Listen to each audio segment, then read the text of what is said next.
All right, caller, you're live on the air. What's your name, comment, and or question? Good evening. This is Heather. I've called in a few times before. Hi, Heather. I heard you talking about the trade deals. Mm-hmm. Let me ask this, and you were also talking about the Democrats. Mm-hmm. Can't they think before they do some of this stuff?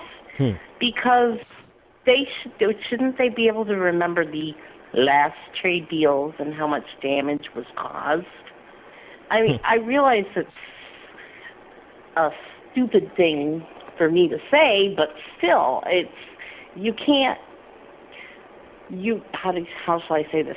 You cannot repeat something but expect better results. Yeah.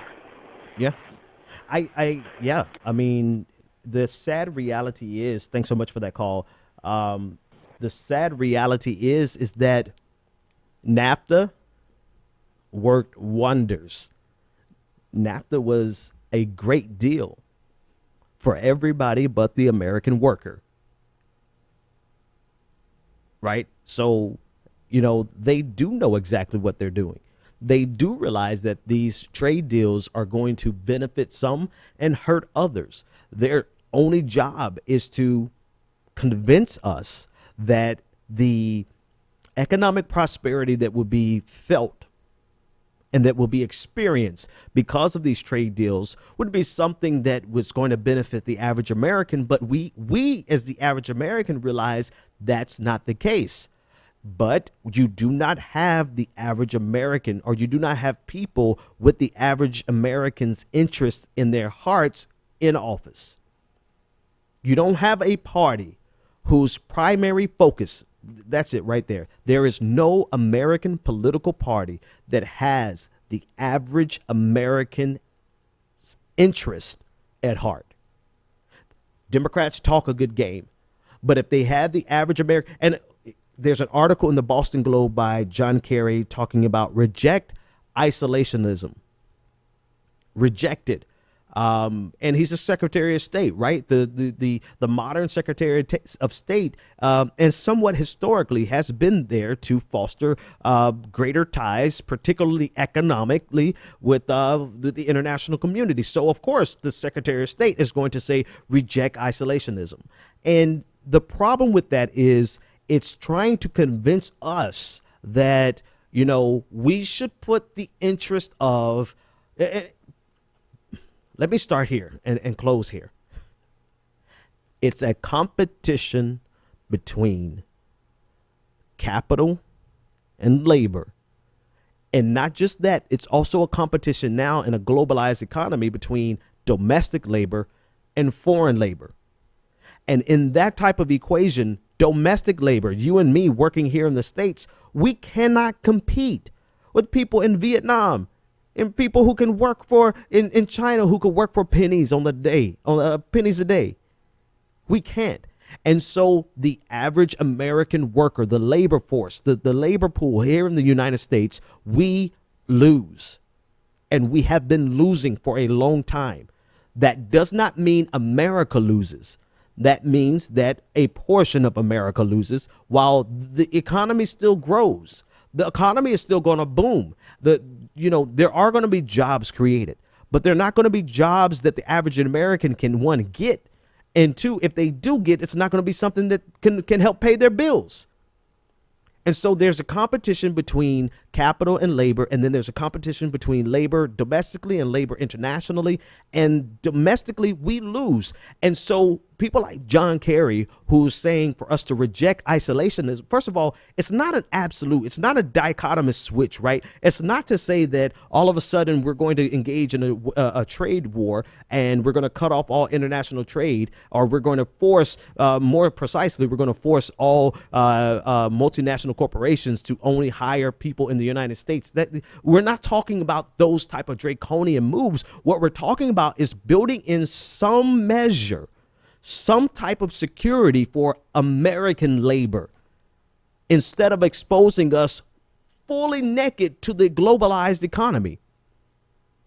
And so what the Democratic Party along with the Republican Party, has been doing for a long time is convincing the working class that the best thing in their interest is for us to globalize and immerse ourselves in the economy, global economy, even more, and for us to sacrifice for the benefit of workers in China, and the benefit of workers in Vietnam, and for the benefit of workers in Malaysia, and for the benefit of workers in Mexico. You know, how selfish of us in America to put our own economic best interest above those of people across the other side of the world.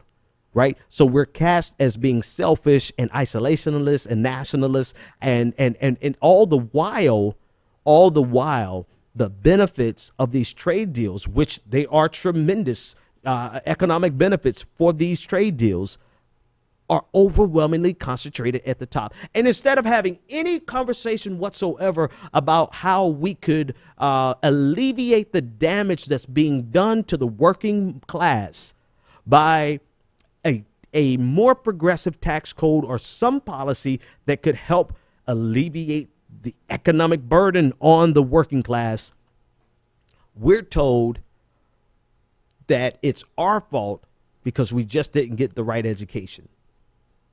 We're told that it's our fault because we just didn't work hard enough. And I'm not talking about Republicans. I'm talking about Democrats.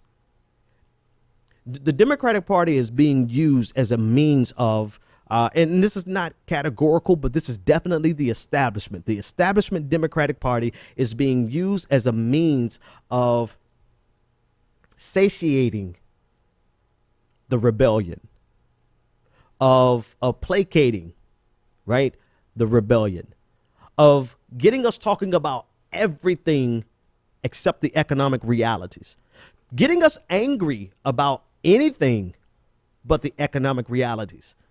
And if that particular version of the neoliberal experiment wants to get back in power versus the Republican Party, they're willing to entertain populist conversations up until the point where actual policies would be employed, right? They will talk bad about the Republican Party's economic policies as long as it doesn't mean that we actually have to do something different than the Republicans actually do.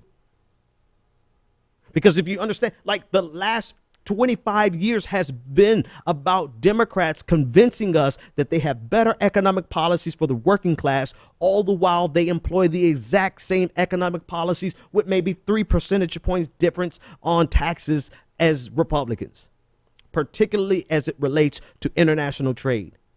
And as good as international trade is for the overall economy, as good as it is for the globalized community, the manner in which we engage in it.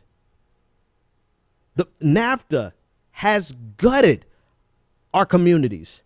NAFTA has put more factories closed. I mean, and it's almost like it's become the holy grail of the Democratic Party now, that you can't talk bad about these economic policies because Bill Clinton signed them into law.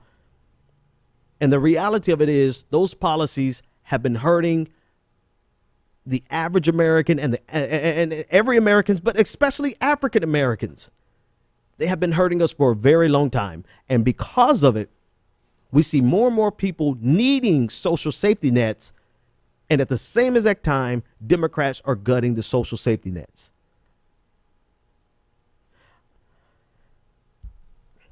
So that's why Bernie Sanders is doing so damn well in a state like West Virginia, because West Virginia is intimately aware of everything I just said.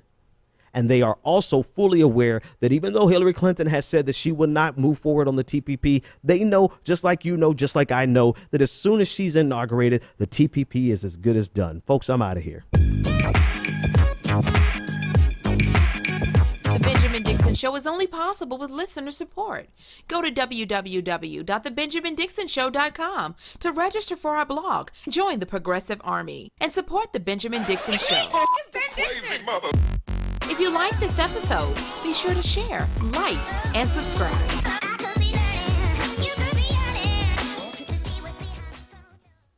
Consider becoming a Patreon. Go to www.patreon.com/The BPD Show and support The Benjamin Dixon Show.